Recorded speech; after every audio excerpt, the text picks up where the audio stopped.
A Hora do Ungido, com o pastor Paulo Messias. Uma palavra de Deus para a sua vida e no final ele vai orar por você.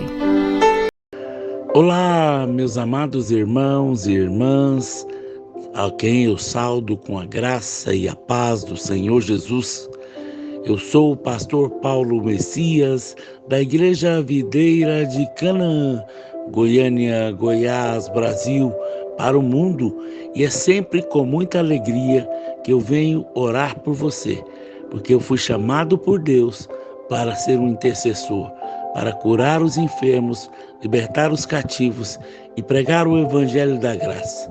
Por isso, antes de orar com você, eu queria compartilhar a palavra de Deus com você. A bênção nunca vem sozinha. Preste atenção. Hoje eu quero profetizar que mesmo em meio a uma pandemia, uma nova temporada de bênçãos está vindo sobre nós. As janelas dos céus estão abertas sobre nós por causa da graça, do favor imerecido. Quando você se relaciona com o Pai, com base na obra consumada, e não está confiado no seu próprio merecimento, o céu se alegra com você. É porque, estando em Cristo, os céus já estão abertos sobre a nossa cabeça. É maravilhoso ter essa certeza de que coisas positivas transbordarão sobre nós. Mas eu gostaria de acrescentar algo que em poucas vezes você tem ouvido. Na verdade, eu quero lhe dar uma chave espiritual hoje. A bênção nunca vem sozinha. Ela sempre vem acompanhada de perseguição. Todos nós queremos ser abençoados, ver as portas se abrindo, o negócio decolando, encontrar pessoas que sempre sonhamos ou mudarmos para uma casa nova. O Senhor quer nos dar tudo isso, mas você deve se lembrar dessa chave espiritual. A bênção nunca vem sozinha. Em Marcos capítulo 10, verso 29 e 30, tornou Jesus: em verdade vos digo que ninguém que há deixado casa, ou irmão, ou irmãs, ou mãe, ou pai, ou filhos, ou campos por amor de mim e por amor do Evangelho, não receba já no presente século o cêntuplo de casas, irmãos, irmãs, mãe, filhos e campos, com perseguição, e no mundo que há por vir, a vida eterna. O Senhor prometeu uma bênção extraordinária, 100 vezes mais como recompensa, mas acrescentou uma pequena palavra, e, como se ele tivesse colocado um asterisco explicando: eu vou te abençoar, mas junto com a bênção virá oposição, inveja, ciúme, crítica, perseguição. E aí, vai querer a bênção? Já ouvi pessoas dizendo que não recebiam mais de Deus porque não sabiam lidar com a bênção. Mas eu creio que a questão maior não é saber lidar com a bênção, mas é saber lidar com a perseguição. O fato da vida, nem todos vão comemorar com as vitórias e o seu sucesso. Nem todos os seus amigos ficarão felizes com a sua promoção. Nem todos os parentes vão comemorar quando você se mudar para aquela casa nova, quando o seu negócio prosperar, quando você ficar noivo. O favor de Deus em sua vida vai despertar a inveja, o ciúme e a perseguição em muita gente. Não fique chateado. O problema não é realmente você, mas a bênção e o favor sobre a sua vida. Você simplesmente não pode ter a bênção sem a perseguição. Quanto mais cedo você entender isso, mais rápido você se qualificará para receber novas bênçãos. Se você quer ser abençoado em um novo nível maior, saiba que você será perseguido em um nível maior também. Se você lidar corretamente com a perseguição, então Deus vai liberar sobre você novas bênçãos. Lidar com a perseguição pode parecer simples, mas não se engane, é um grande desafio. Somos continuadamente tentados a ficar ofendidos e chateados. Podemos ser tomados de impulsos homicidas. Mesmo aquele com temperamento mais sereno pode brigar e revidar as ofensas. Enquanto você se sentir assim, a bênção não será realmente uma bênção. Você tem que passar pelo teste e ignorar os insultos, ignorar o que as pessoas dizem, não prestar atenção aos críticos, aqueles que tentam desacreditá-lo e até caluniá-lo. A verdade é que não estaria falando se você não estivesse fazendo a diferença. Se você não fosse um líder, se você não estivesse resplandecendo com a glória de Deus, você certamente já ouviu aquele ditado: só ganha pedradas árvores cheias de fruto. Aprenda a lidar com a bênção. Em Gênesis 26, nós lemos que houve uma grande seca no dia de Isaac, e junto com a seca vem também uma grande fome. Deus disse para Isaac não sair, mas permanecer naquela terra, porque ele seria abençoado. Aquela região era controlada pelos filisteus, e tudo parecia ir bem, bons vizinhos amigáveis, até que Isaac plantou naquela terra e deu um passo de fé, semeou em um tempo de seca. Isso não fazia o menor sentido. Dá para imaginar os vizinhos filisteus rindo da iniciativa de Isaac? Mas então aconteceu algo extraordinário. Naquele mesmo ano, Isaac plantou e colheu 100 vezes o que tinha semeado.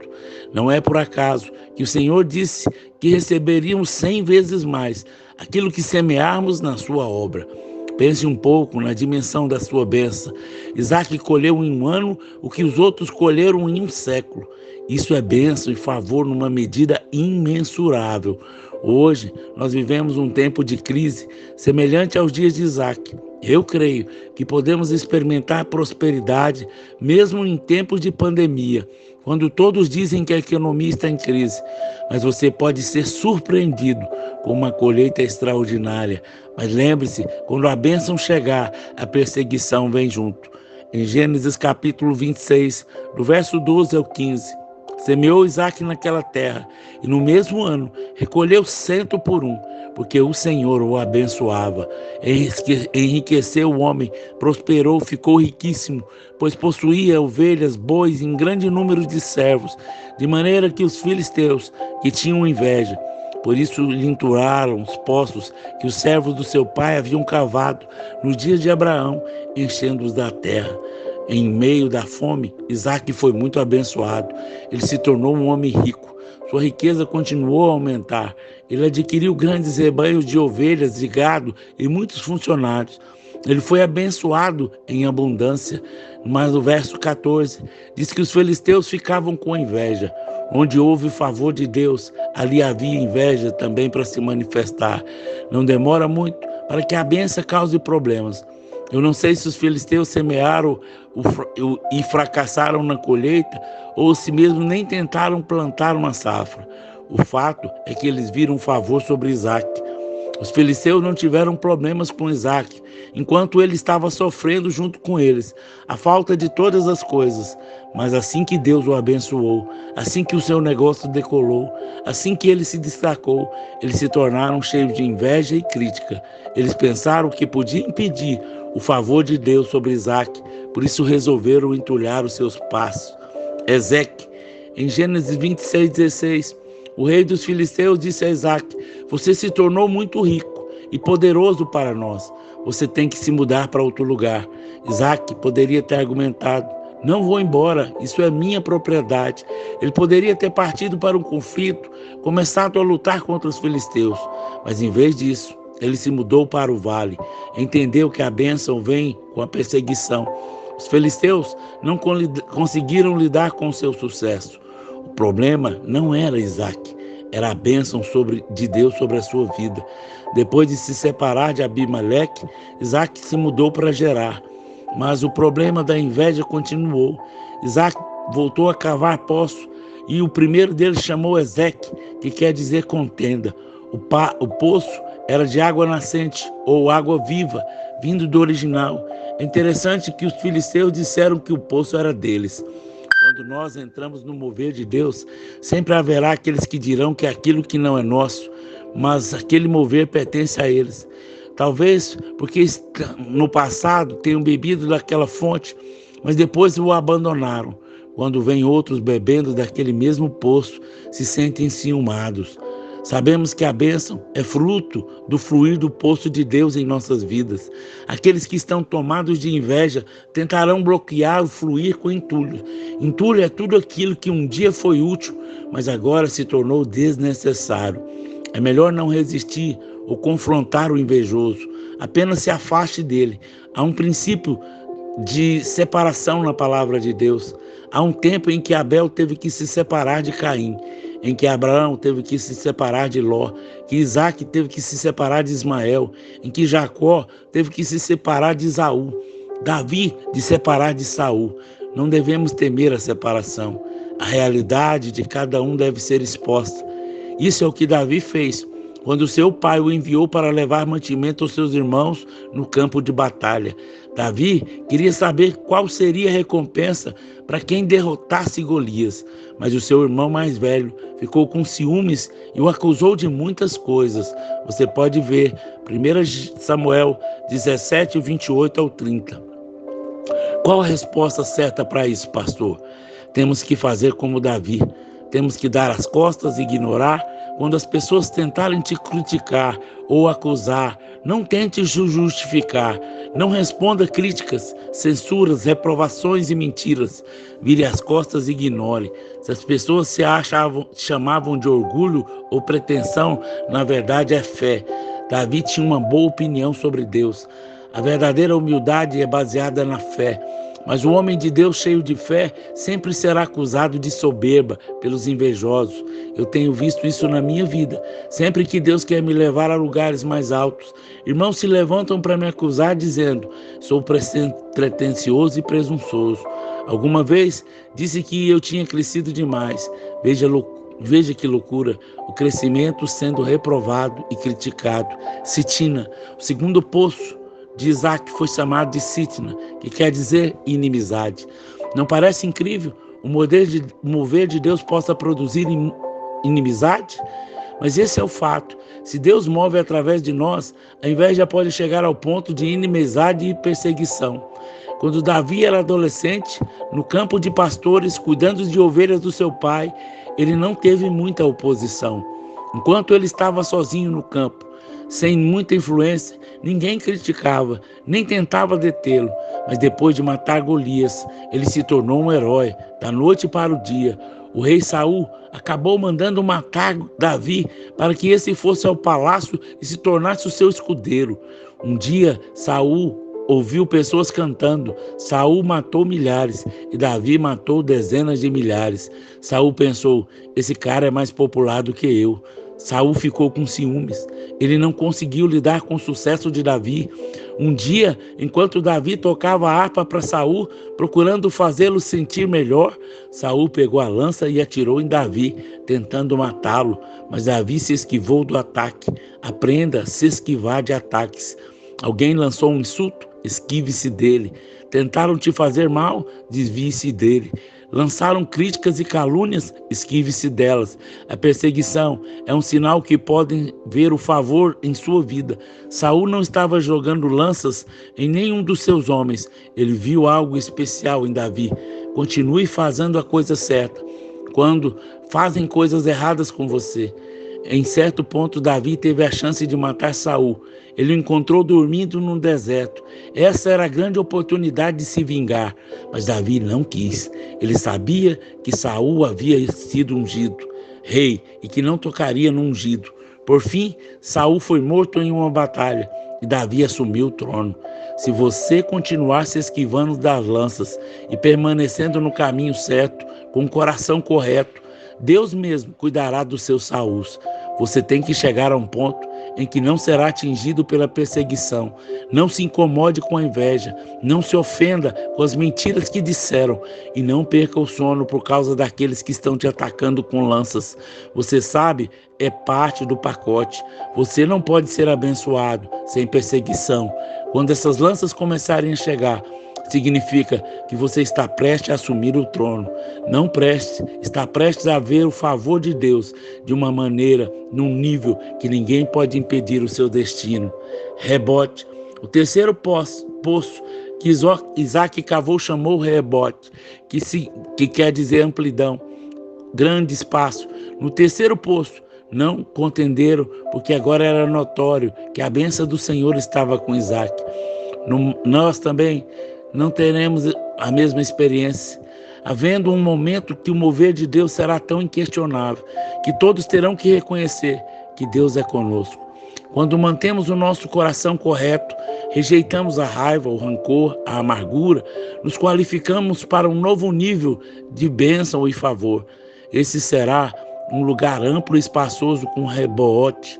Quando a perseguição e as mentiras e a calúnia se levantarem contra você, lembre-se que tudo isso é por causa do favor de Deus sobre a sua vida. Se você não conseguir lidar com a perseguição, Deus não poderá confiar a você uma bênção maior. Se você perder a paz toda vez que enfrentar perseguição, isso o impedirá de desfrutar da abundância que pertence a você, do lugar espaçoso onde Deus quer levá-lo. Com favor, vem grandes opositores. Com grande abundância vem grande inveja. Com grande bênção vem uma grande perseguição.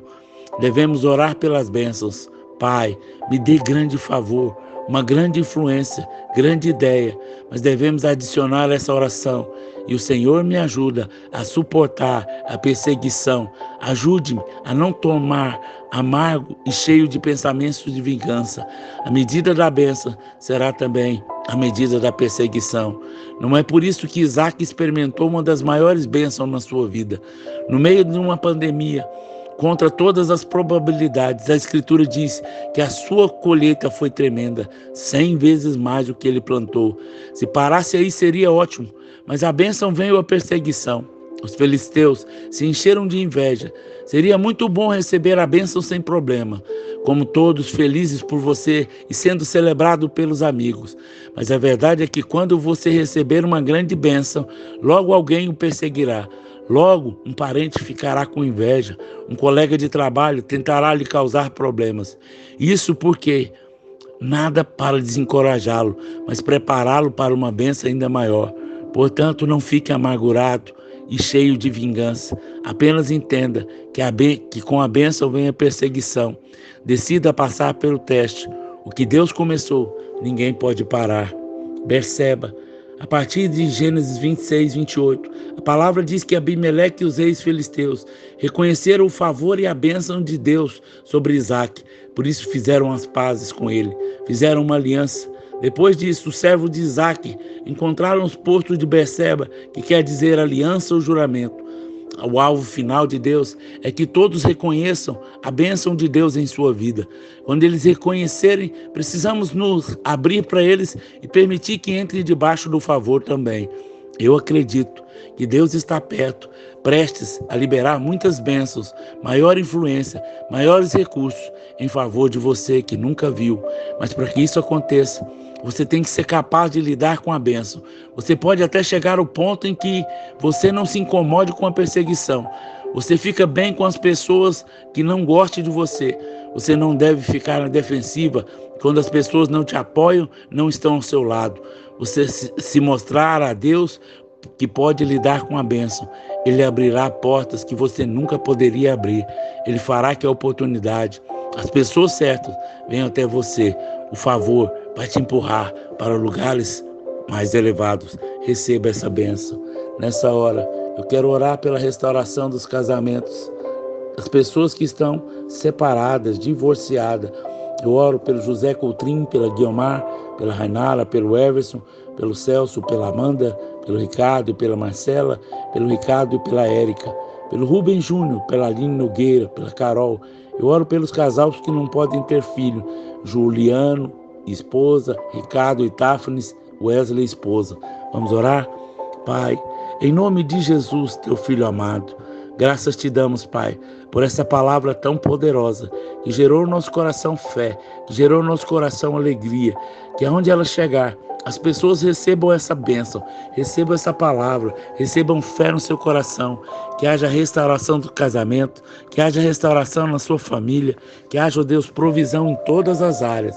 Eu quero abençoá-los com toda sorte de bênçãos, em nome de Jesus. Amém, amém e amém. Por favor, se essa palavra edificou a sua vida, nos ajude a divulgar. Precisamos alcançar um número de 1000 inscritos no nosso canal, para que eu possa fazer uma live ao vivo, para que possa orar por você ao vivo. Por favor, nos ajude, divulgue. Deus abençoe ricamente a sua vida, em nome de Jesus. Amém?